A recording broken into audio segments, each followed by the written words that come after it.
La radio como la conoces, déjala de lado. Lo que viene ahora es otra cosa. Alberto Peralta se propuso cambiar tu experiencia como oyente, fusionando elementos que otros conductores han desechado. Tal vez con razón. De todos modos, esta idea ya lleva muchos años con increíble éxito. Se llama Jarro Café y usted, amable oyente, es un cómplice necesario.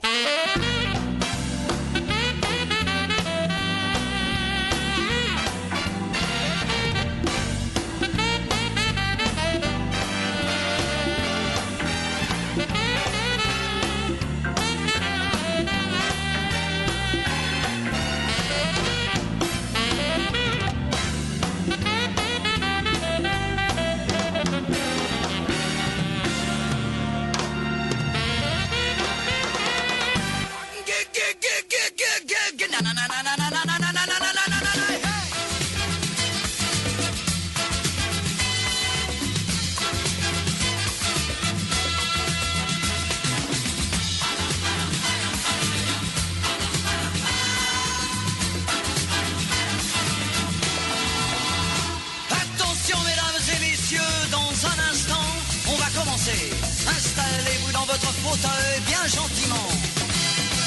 5, 4, 3, 2, 1, 0, partez. Tous les projecteurs vont s'allumer et tous les acteurs vont s'animer en même temps.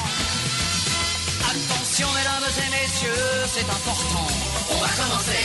C'est toujours la même histoire depuis la nuit des temps. L'histoire de la vie et de la mort, mais nous allons changer le décor. Espérons qu'on la jouera encore dans 2000 ans.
Installez-vous dans votre fauteuil bien gentiment.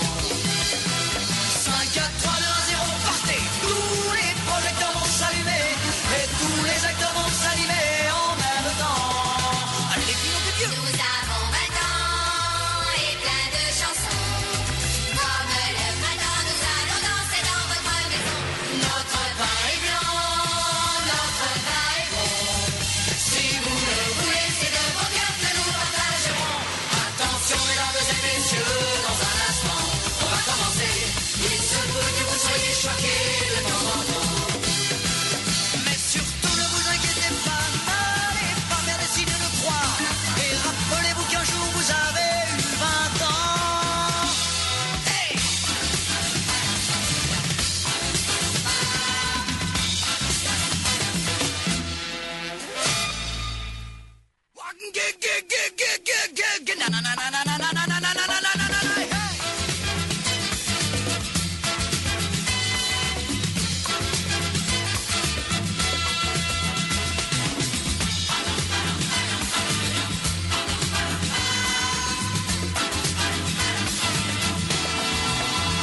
Attention mesdames et messieurs, dans un instant, on va commencer.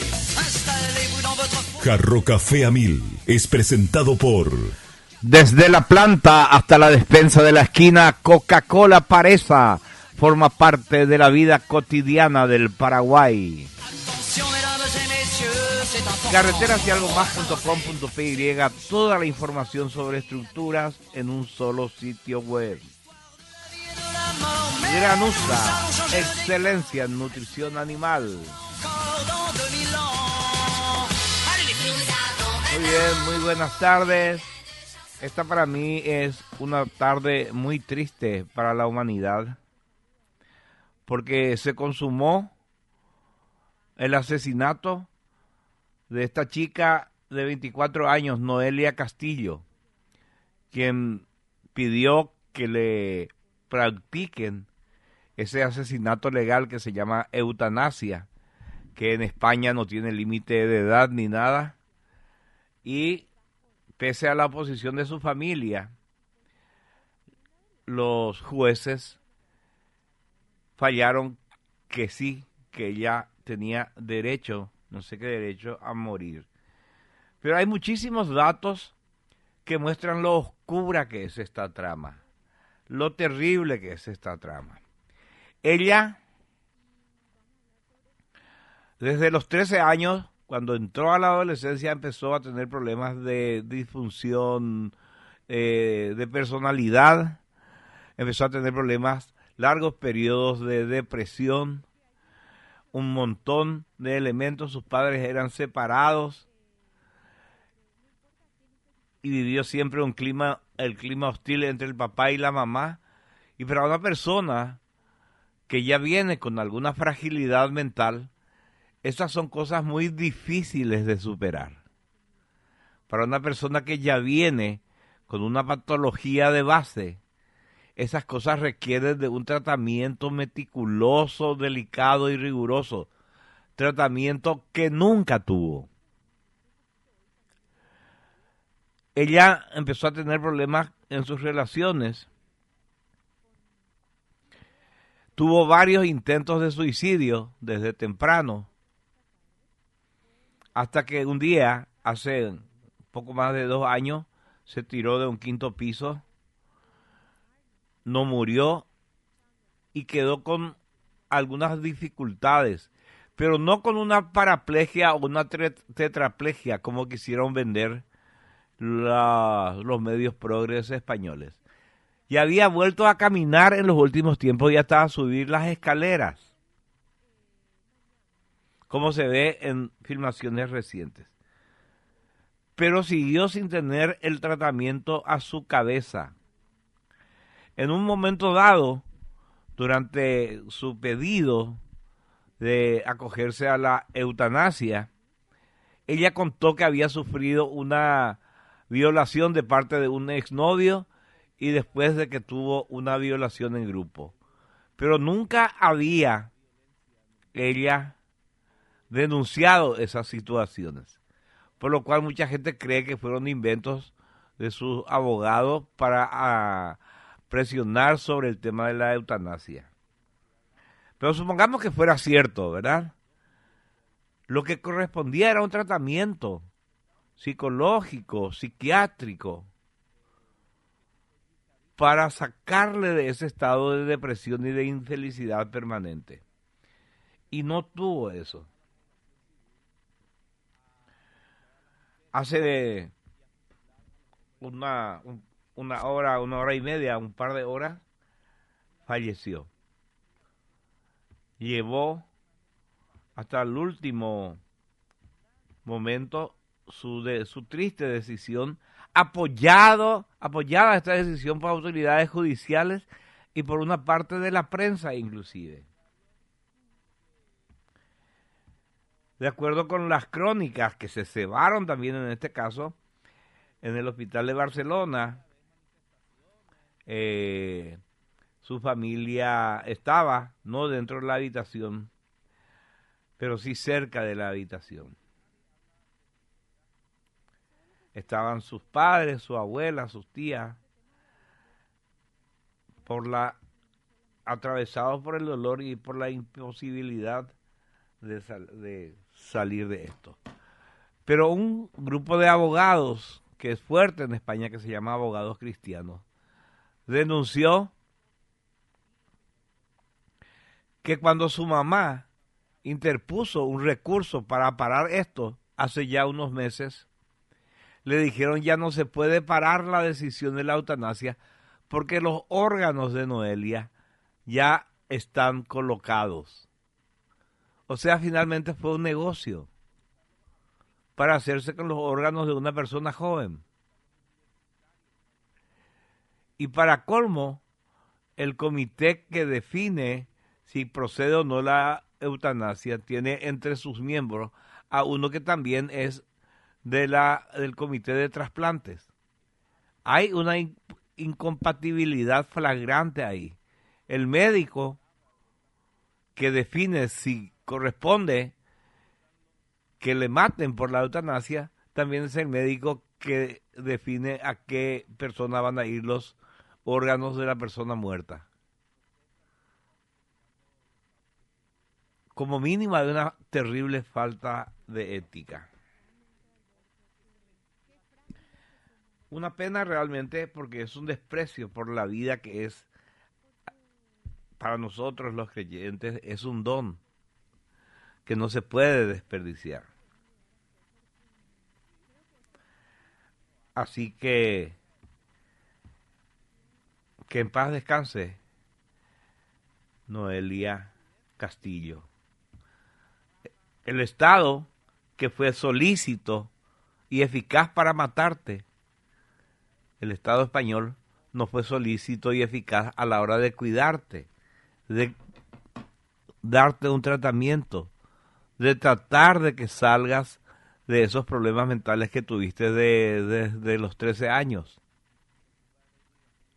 Es más, aceleraron el proceso cuando vos, desesperada por no encontrar el apoyo, decidiste pedir que te maten.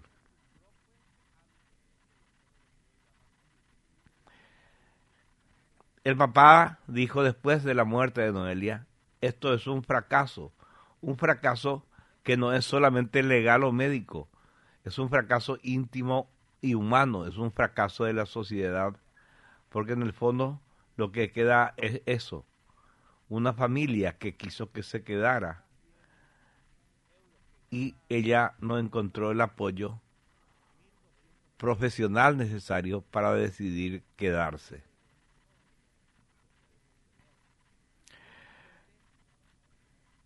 Una pena, realmente. Y es un fracaso para la humanidad.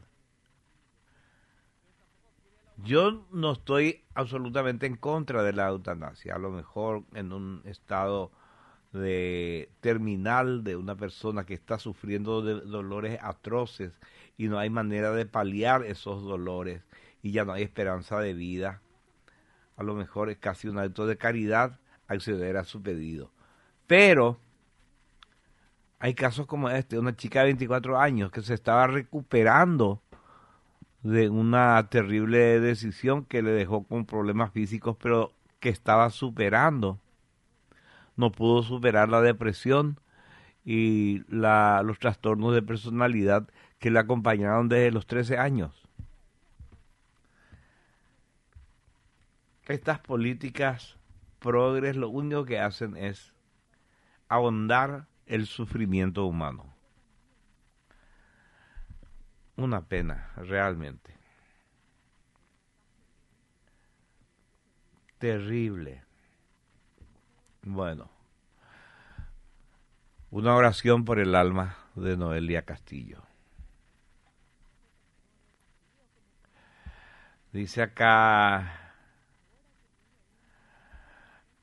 César Marcelo, a ver qué dice César Marcelo. Hola Albert, qué nefastos los españoles. Hicieron todo lo posible para matarla.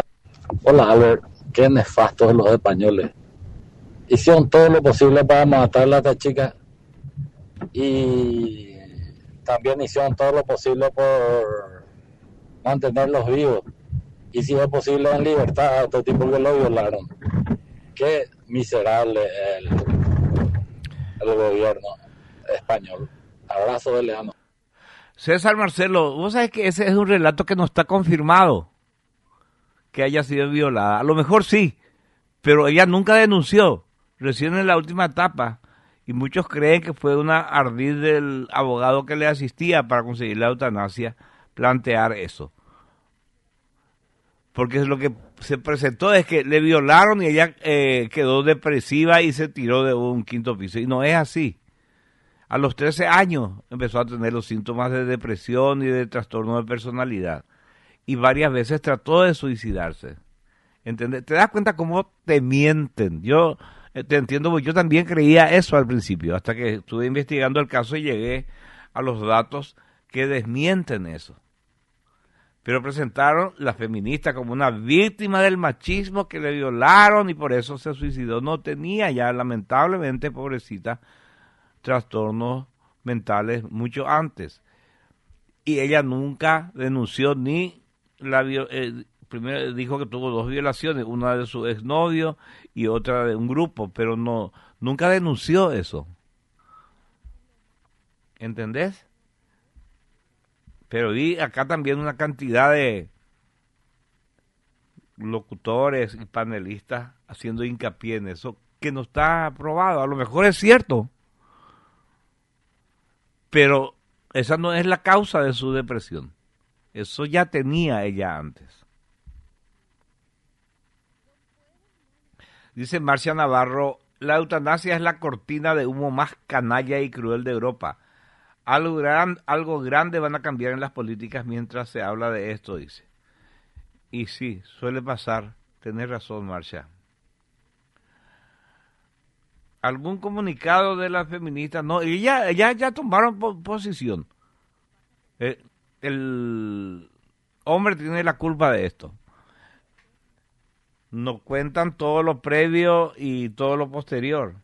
Siempre se busca utilizar lo que le conviene, buscan utilizar lo que les conviene a sus relatos. Y también tienen un gran apoyo de la prensa en ese sentido. Por eso yo siempre hurgo hasta el fondo de las cosas para no caer en la publicidad y en el relato. No porque yo sea que capo que soy, sino porque es mi obligación para con ustedes tratar de que tengan la verdad. Así nomás es.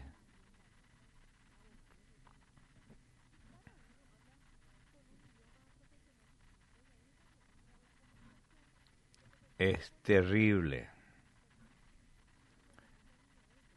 Ahora seguramente que van a haber en España marchas feministas, machete al machote y eso. Pero no estuvieron para ayudarle en el momento en que ella se sentía mal, se sentía deprimida. Qué bárbaro, che. Es un fracaso de la sociedad española. Eso es lo que es esto. Bueno, antes de ayer empezamos a contar la historia, digamos, a grandes rasgos de los Estados Unidos. Desde la llegada de los primeros colonos ingleses y su evolución a través del tiempo, las penurias que sufrieron al principio. También les conté algo que muy poca gente sabe, que a América del Norte los ingleses fueron los últimos de los países con grandes colonias. Los ingleses fueron los últimos en llegar. Llegaron los españoles que conquistaron México y la parte sur de Estados Unidos. Llegaron los franceses, que se hicieron dueños de lo que ahora se conoce como Luisiana. Llegaron los holandeses, que se instalaron en la isla de Manhattan, fundaron un pueblo llamado Nueva Ámsterdam. Y por último, ya a principios del siglo XVII, llegaron los ingleses, que fueron los que más persistentemente y más incisivamente trataron de expandirse por el vasto territorio que ahora es Estados Unidos. Y hablamos de la suspensión de la fundación de varias ciudades. Hablamos de William Penn, que fue el que fundó lo que ahora es el estado de Pensilvania. Fue el que construyó una ciudad, la primera ciudad planificada, la cual creció con una velocidad extraordinaria. Una ciudad ordenada, limpia, que atrajo no solo a los cuáqueros, porque primero fueron los cuáqueros los que se instalaron ahí de la mano de William Penn, sino también ahí ya vinieron alemanes, escoceses, irlandeses, galeses y otros grupos que buscaban oportunidades económicas y también, y no menos importante, libertad religiosa. Eso también es importante. Libertad religiosa.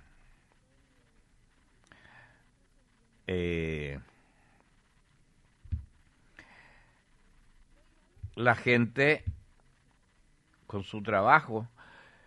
Rodrigo. Ah, ahí está. Avísame cuando salga para que yo le avise a la gente.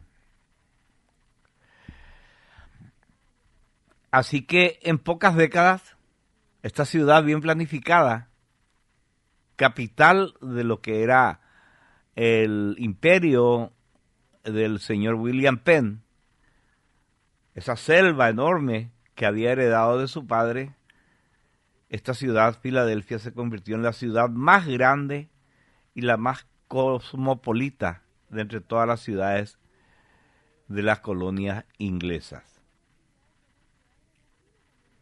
Ya les conté que Pensilvania justamente quiere decir las selvas de Penn, porque Penn era el apellido del dueño.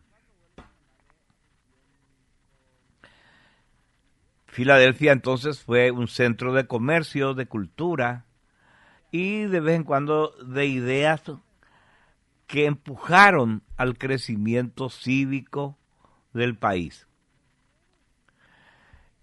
Lo que ahora es el estado de Delaware, al principio era parte de Pensilvania y se separó para tener su propia asamblea, aunque muy simpáticamente compartía gobernador con Pensilvania.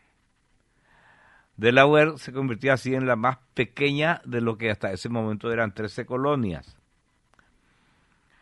A mediados del siglo XVII, las 13 colonias presentaba una diversidad extraordinaria que hacía imposible cualquier intento de unificación o generalización simple, ¿verdad?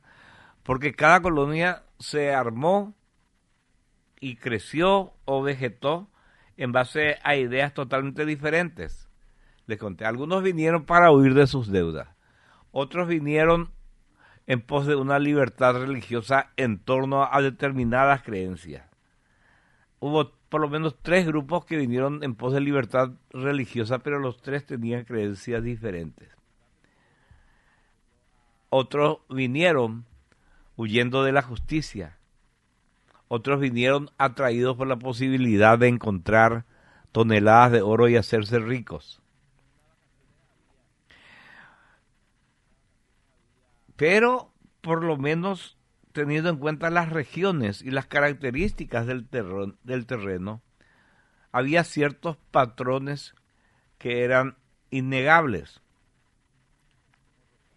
El sur, desde Maryland hasta Georgia, había desarrollado una economía agrícola de exportación basada en grandes plantaciones que producían tabaco, arroz y añil. Y esta economía, por supuesto, demandaba una mano de obra intensiva.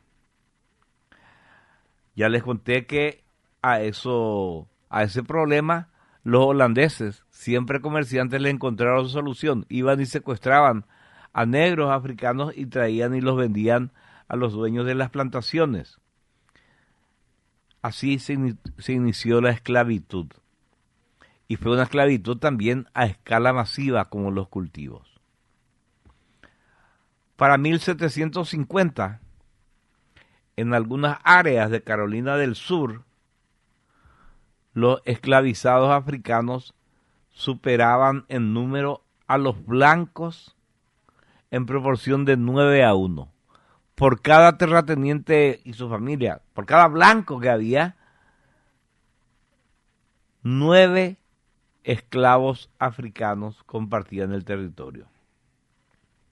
Y eso generó, por supuesto, que la sociedad del sur de los Estados Unidos sea marcadamente jerárquica, aristocrática, digamos, con un número chico de grandes plantadores controlando la riqueza y el poder político.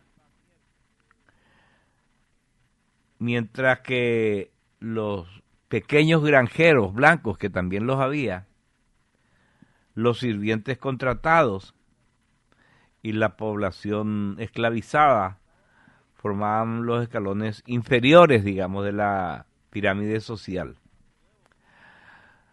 Nueva Inglaterra, sin embargo, presentaba un contraste total con eso. La agricultura en pequeña escala era la que predominaba, con granjas familiares que se dedicaban principalmente a producir alimentos para la subsistencia local, en lugar de buscar exportar. Pasa que la verdadera riqueza de Nueva Inglaterra venía del mar y del comercio. Del mar venía el bacalao, la pesca del bacalao en los que llamaron grandes bancos, grandes espacios del océano donde los bacalaos se chocaban todos entre ellos de tantos que eran. Hizo que la pesca, por supuesto, sea altamente productiva y se convirtió en la columna vertebral económica de la región. Y también en Nueva Inglaterra había astilleros que producían barcos reconocidos en todo el mundo por dos cosas: su calidad, su durabilidad y sus precios bajos. Los mercaderes de Boston, Salem y Newport desarrollaron redes comerciales que prácticamente abarcaban todo el océano Atlántico.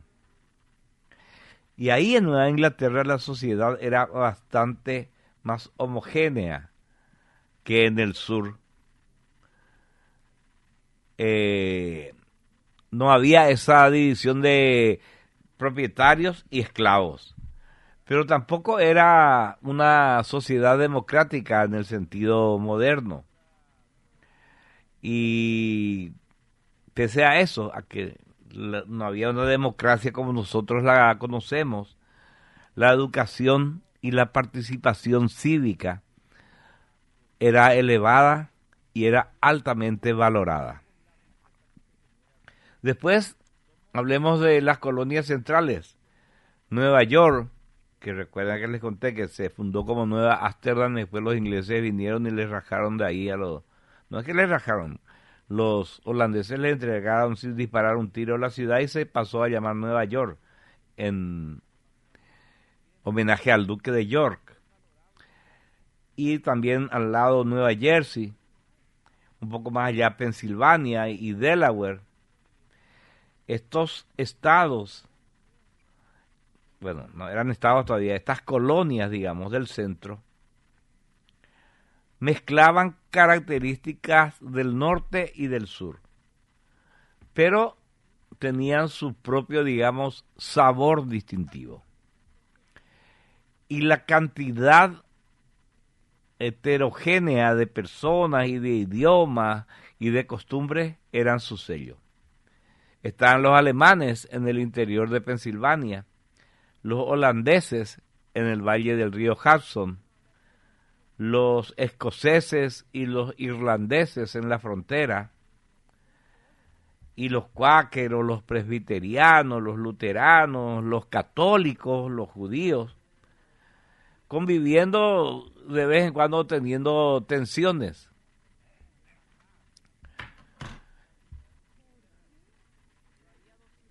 ¿Qué tal?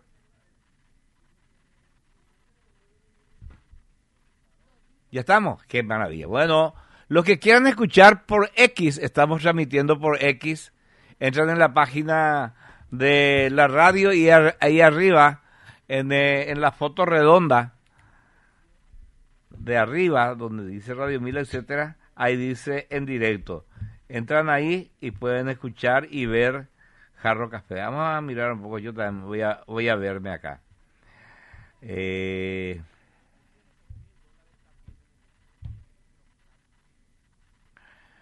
Estamos acá.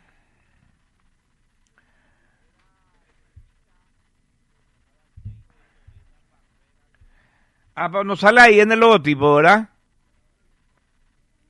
Falta un poquitito. Bueno. Bueno, vamos a seguir con el relato entonces. Estábamos hablando de varias nacionalidades y varias creencias religiosas conviviendo. A veces tenían algunas tensiones, pero generalmente vivían en paz. Vivían en paz. Bueno, a ver, ahora sí, vamos a entrar acá.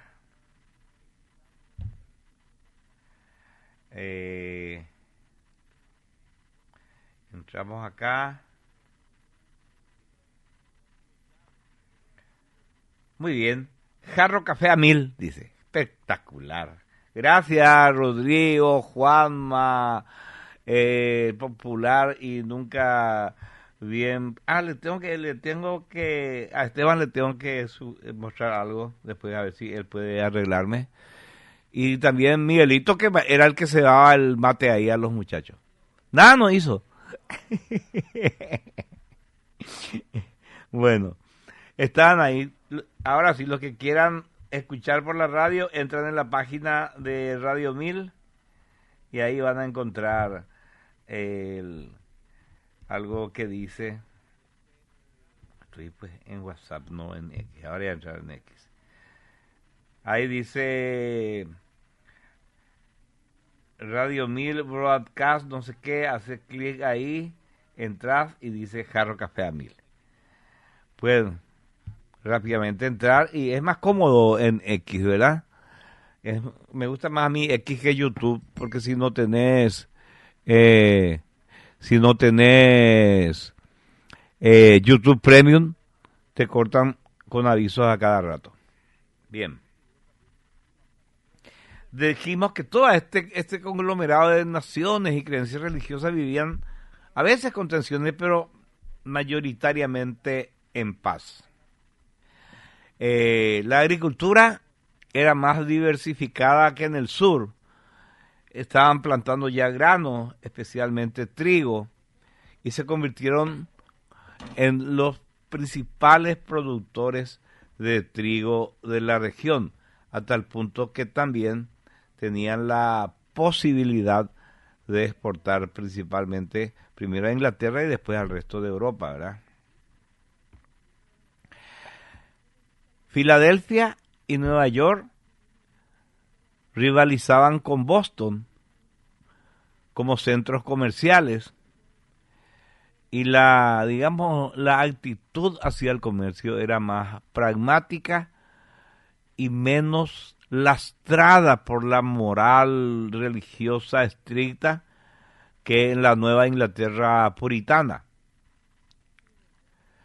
Pero ya existía, y esa fue una base de desarrollo, ya existía un sistema económico que conectaba a todas las colonias entre sí y con el mundo atlántico, que por supuesto mucho más amplio, al otro lado del océano. Y era un sistema bastante lucrativo, aunque moralmente dejaba mucho que desear, sobre todo en el sur, donde se usaba mano de obra esclava, donde los negros que habían sido secuestrados de sus aldeas en África tenían una vida que no valía nada.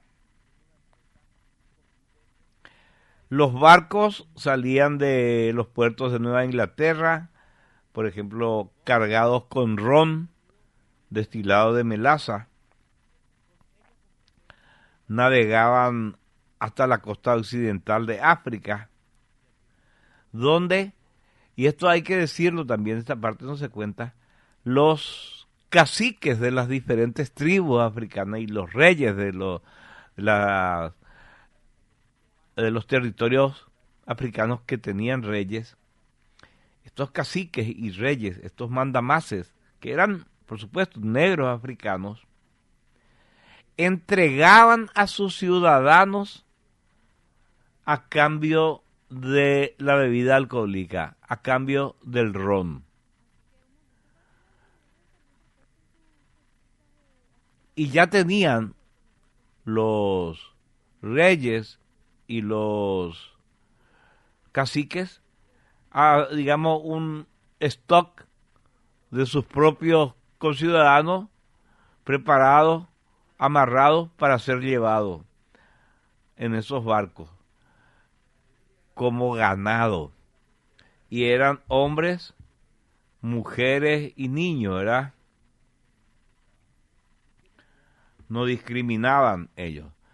Primero querían hombres y sobre todo hombres jóvenes, ¿verdad?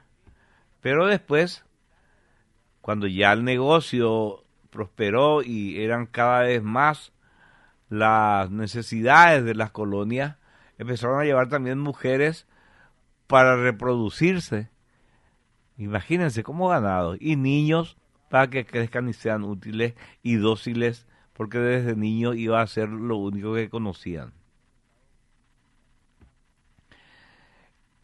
Esa parte es terrible y habla también de la maldad y de lo despiadado que puede llegar a ser el ser humano, ¿verdad?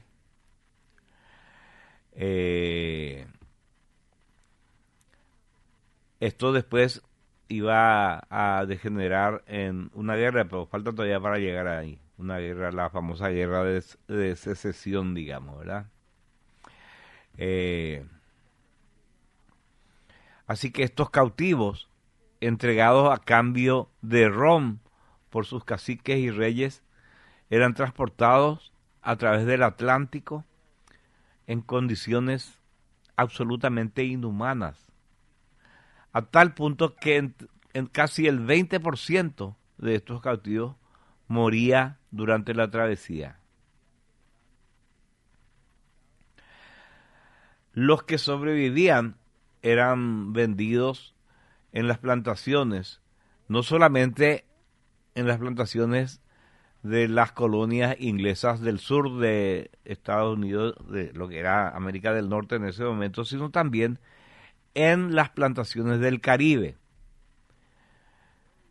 Y los barcos hacían el ida y vuelta, depositaban su carga humana y volvían a cargar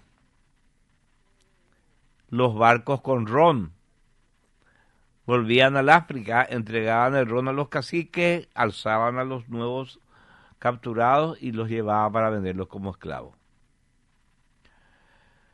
Este comercio infame generó enormes fortunas para las familias mercantiles de Nueva Inglaterra.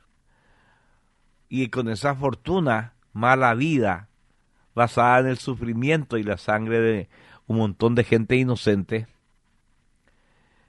ayudó para construir universidades, iglesias, mansiones elegantes, una vida rumbosa, todo manchado por el horrible pecado de la esclavitud. Bueno, el crecimiento demográfico de las colonias durante ese siglo XVII fue explosivo. No es que nacían cualquier cantidad, que también nacían cualquier cantidad, sino que venían cada vez más de Europa gente de todas las nacionalidades.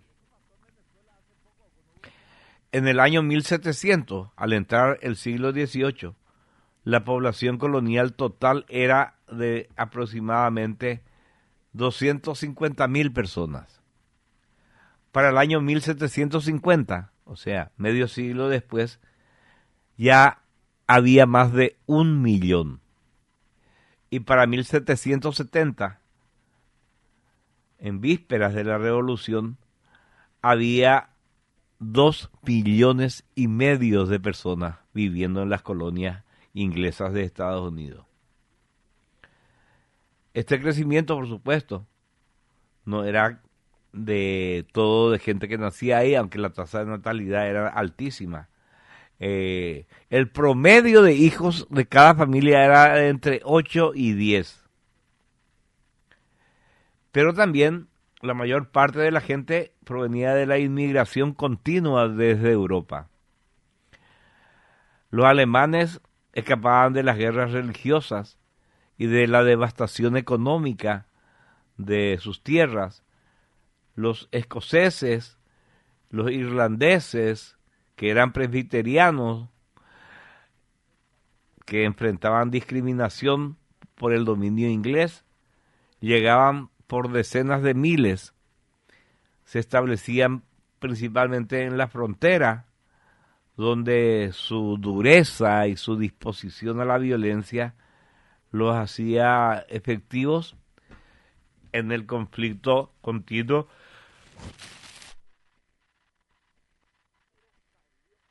con los pueblos indígenas. En todo esto, en todas estas colonias, hay una guerra permanente con los indígenas, salvo en Pensilvania, ya que sabiamente William Penn había prohibido que se tome tierras indígenas, expulsando o matando a los mismos, sino que se negocie y se compre la tierra. Bueno, entonces a estos irlandeses y a estos escoceses le mandaban en la frontera hasta donde habían llegado a la colonia. Del otro lado estaban los nativos, los mandaban ahí para servir de guardia y para resistir los embates de los indígenas.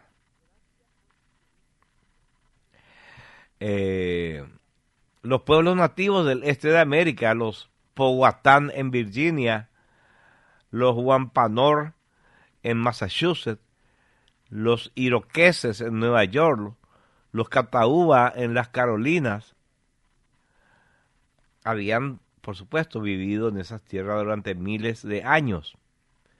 Cada una de estas tribus había desarrollado su propia cultura, tenían sistemas políticos, tenían economías basadas en la agricultura, la caza y el comercio entre tribus. Y por supuesto, con la llegada de semejante cantidad de inmigrantes europeos, las catástrofes se abatieron sobre estos pobres nativos que no habían tenido que tener que lidiar con gente que les superaba en armamento y también en crueldad. Bueno, en crueldad no creo, porque no era un Edén de rosas tampoco la vida entre las distintas tribus indígenas. Se mataban asiduamente también entre ellos. Pero aparte de eso, de la guerra, de la violencia, los europeos trajeron enfermedades para las cuales los nativos no tenían defensa. Empezaron las epidemias de viruela, de sarampión, de tifus y de otras enfermedades para las cuales los nativos no tenían inmunidad suficiente. Y poblaciones enteras de indígenas desaparecieron.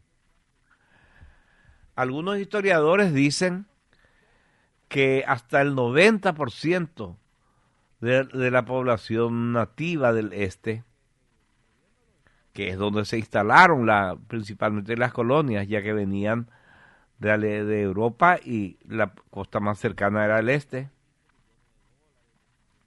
Repito, algunos historiadores dicen que el 90% de esa población nativa murió por enfermedades en los primeros 150 años después del contacto europeo.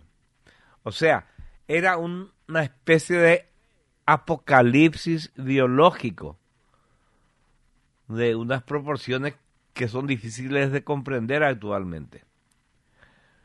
Y los que sobrevivieron enfrentaron presión constante sobre sus tierras. claro, cada vez venía más gente de Europa y necesitaban tierras para cultivar. Y el apetito era insaciable por más territorio. Para colmo, las familias crecían y los hijos ya necesitaban después sus propias granjas. Entonces, hubo, por supuesto, intentos pacíficos para llegar a acuerdos con los nativos. Pero estos intentos que se traducían en tratados, que se firmaban con pomposidad y fumaban la pipa de la paz, etcétera, se rompían con regularidad, en realidad no servían para nada. Así que los nativos aprendieron rápidamente que las promesas de los europeos valían muy poco. ¿Y qué hicieron los europeos para justificarse? Decían que ellos eran superiores racialmente y que además religiosamente eran superiores, que los nativos no tenían alma, eran poco más que animales. Y que además estos salvajes, estos nativos, no usaban la tierra apropiadamente. Entonces los cristianos, los blancos, tenían el derecho y el deber de civilizar, pero no a los nativos, sino a la tierra. Bueno, hay un episodio que es el conflicto más devastador entre colonos y nativos.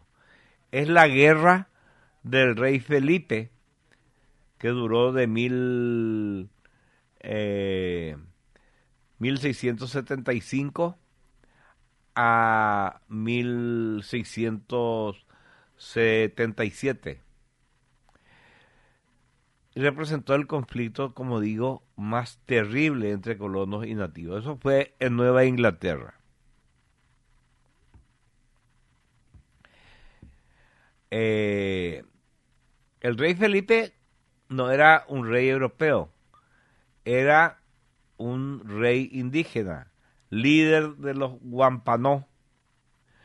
En realidad se llamaba Meta, pero los ingleses le llamaron Felipe. Esa parte yo no sé por qué le llamaban Felipe al señor Meta. Lo terrible de esto es que los Wampanoag eran la tribu que había ayudado a los colonos que vinieron en el Mayflower a principios del siglo XVII.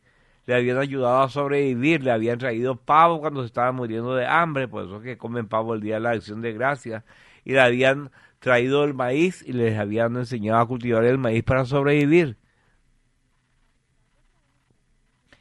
Esa tribu Wampanoag, gracias a la cual habían sobrevivido estos primeros colonos ingleses, hacía poco, hacía medio siglo nomás.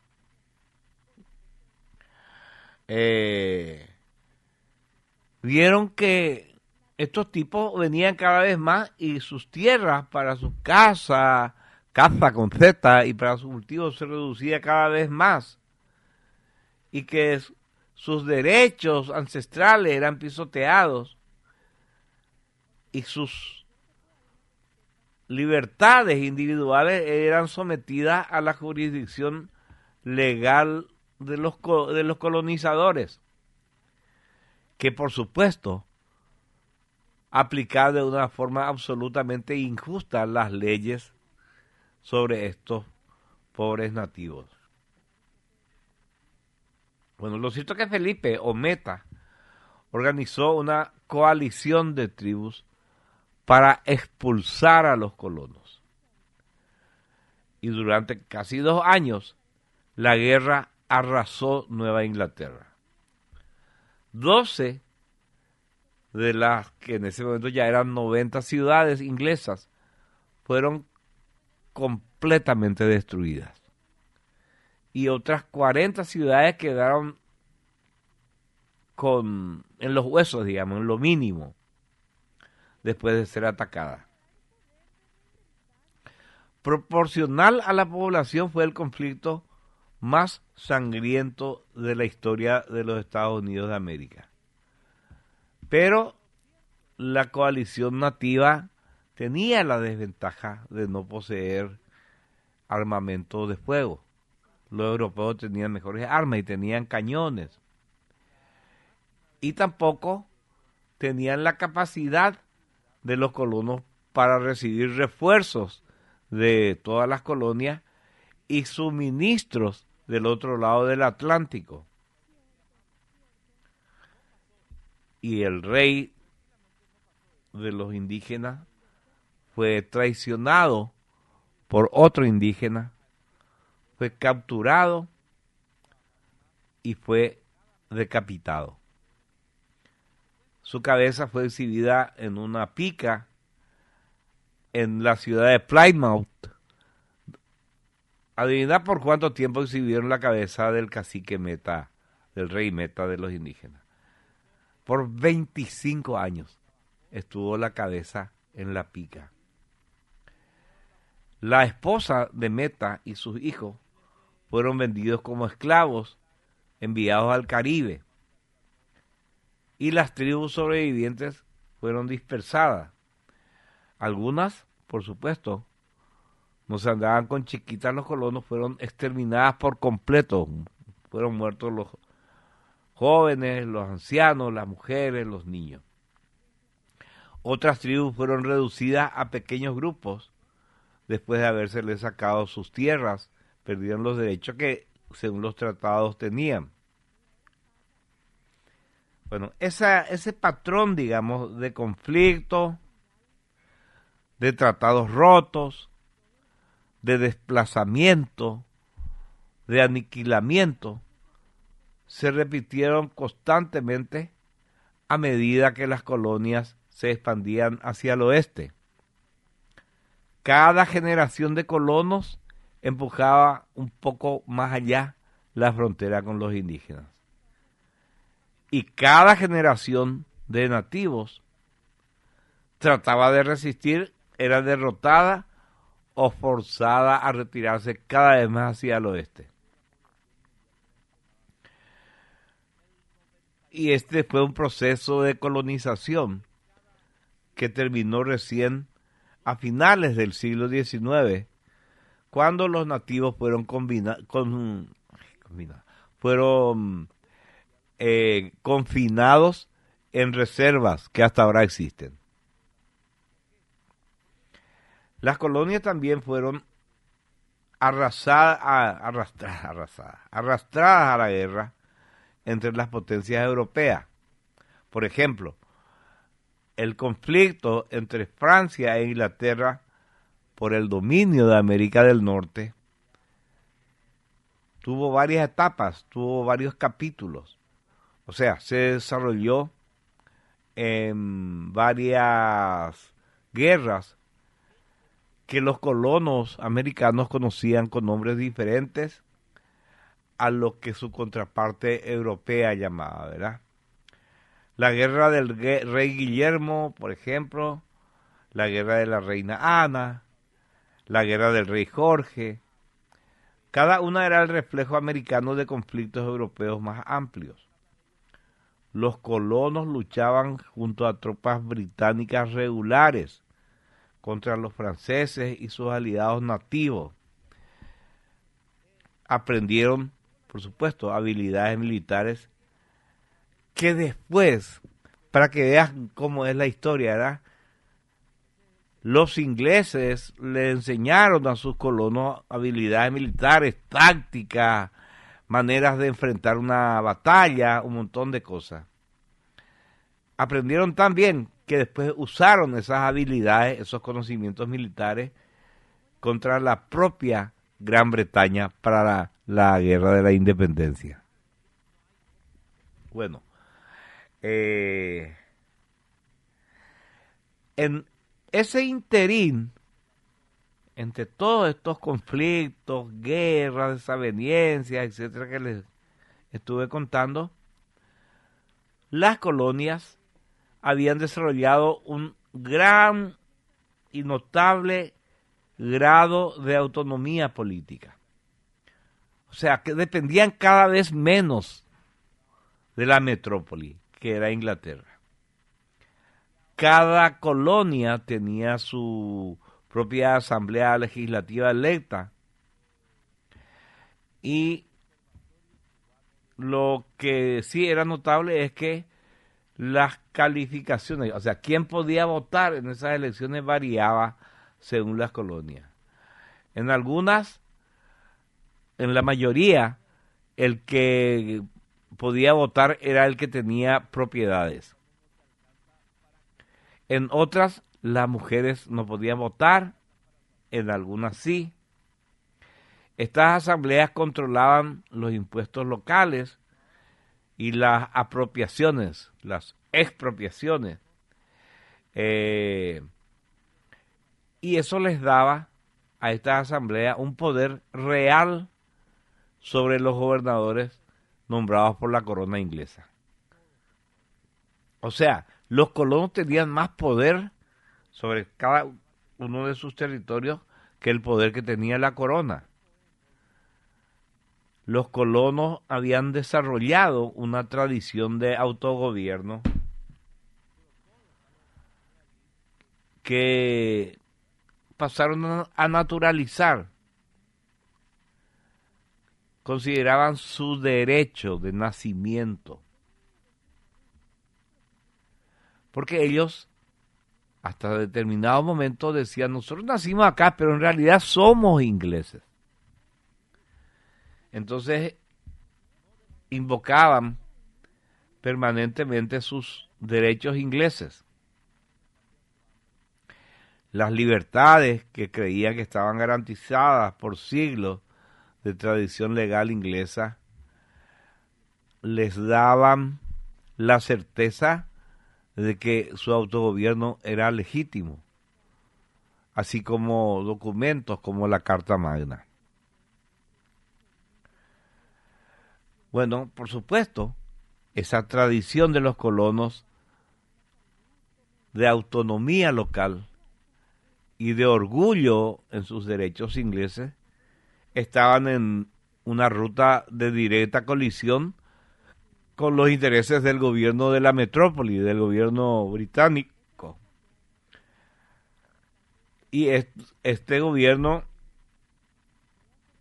intentó, de repente dijeron, che, se nos estaban yendo de las manos esta colonia. Entonces intentaron ejercer un mayor control después del año 1763.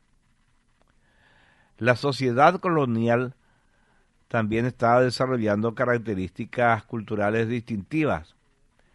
Las iglesias seguían siendo centrales en la vida comunitaria, pero ese fervor, ese fanatismo religioso con el que vinieron los puritanos de Inglaterra, con el transcurrir de las generaciones, se había enfriado considerablemente. Y esto cambió dramáticamente con el gran despertar de las décadas del 1730 y 1740. Aparecieron en la escena unos predicadores carismáticos. Eran los Jimmy Swaggart de la época. Apareció Jonathan Edwards, apareció George Whitefield, que empezaron a recorrer las colonias con grandilocuentes sermones y haciendo eso que se llamaba avivamiento religioso, que convocaba masivamente a la gente. El Jonathan Edwards predicaba sobre pecadores en las manos de un Dios enojado, y era tan intenso su discurso que mucha gente se desmayaba del terror cuando les decía que Dios estaba muy enojado con ellos.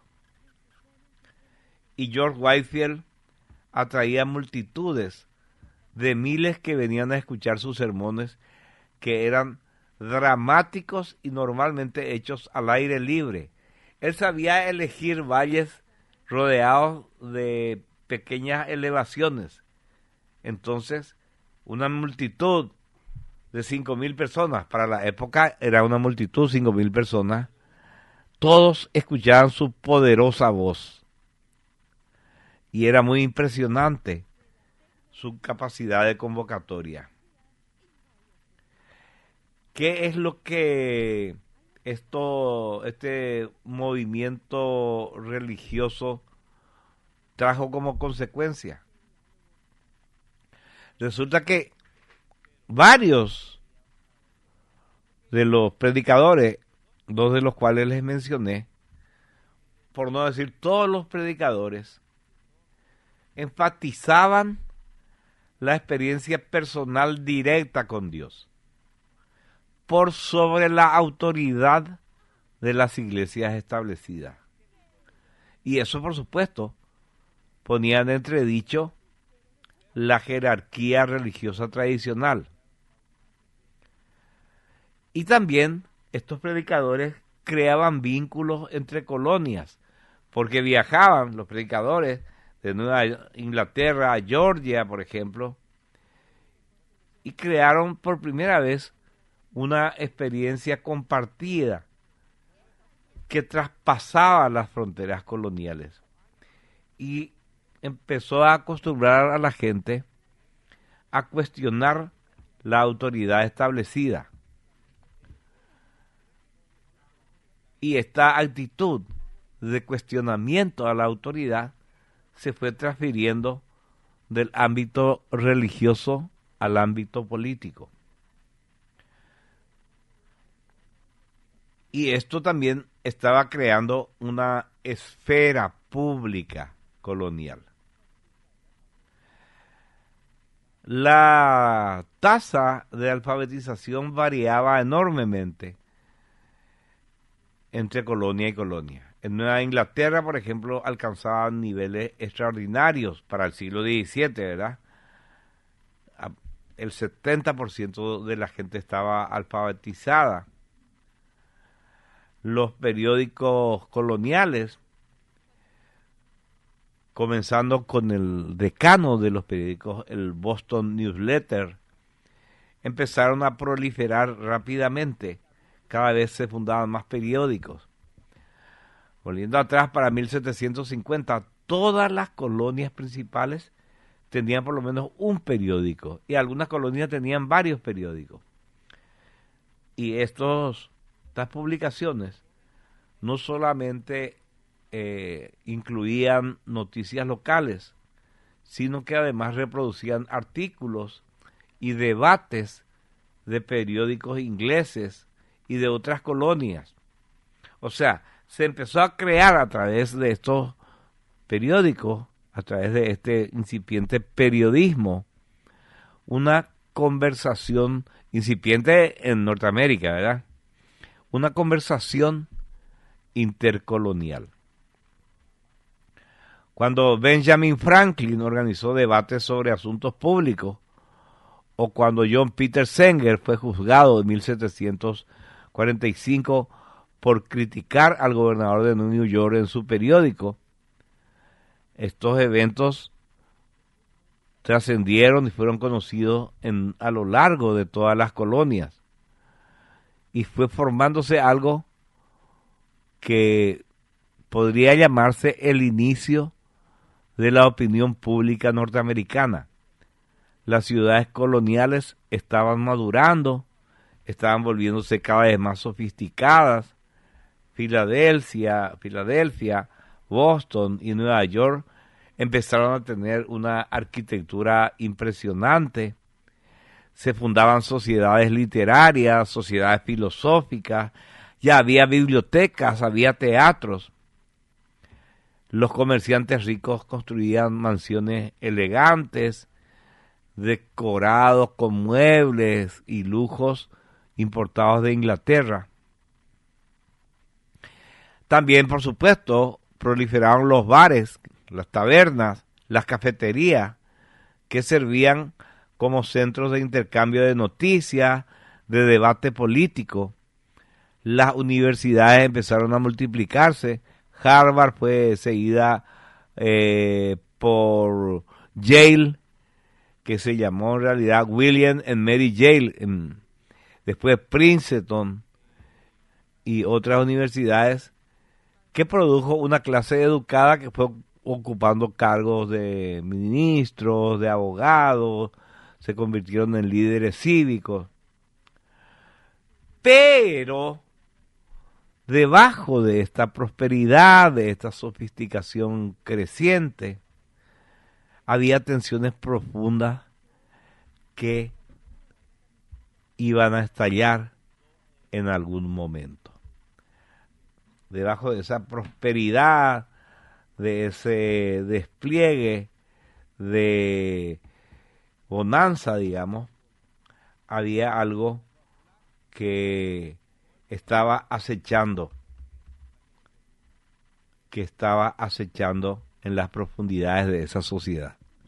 Pero de eso vamos a hablar, no mañana, porque mañana no hay Jarro Café, porque hay partido, juega Paraguay, pero la próxima semana vamos a continuar con esta historia. Espero que les haya gustado.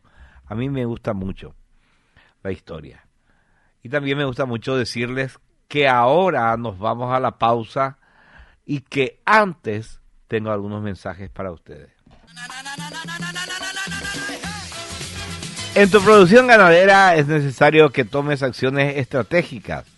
Con Granusa, arma el más efectivo proyecto de suplementación del ganado y optimizar los insumos disponibles en tu establecimiento.